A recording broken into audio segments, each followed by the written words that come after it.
আমরা আজীবন পড়ি সুবহান রাব্বিয়াল আ'লা, এর অর্থটা কি কেউ জানি না, ঠিক কি না? তো চোখ দিয়ে পানি নামবে কেমনে? চাইনিজ ভাষা আমাদের কাছে যেরকম, কোরআনের তেলাওয়াত আমাদের কাছে অনেকটা এরকমই। চাইনিজ ভাষার অর্থ জানি না, কোরআনের আয়াতের অর্থ জানি, কিন্তু এই কথা বললে কি আল্লাহ আমাদেরকে ছাড়বে?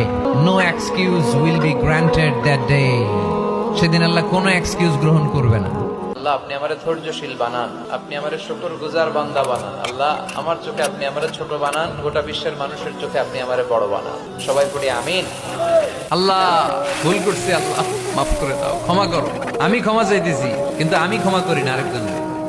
তুমি ক্ষমা করো না, তুমি ক্ষমা চাও কোন সাহসে?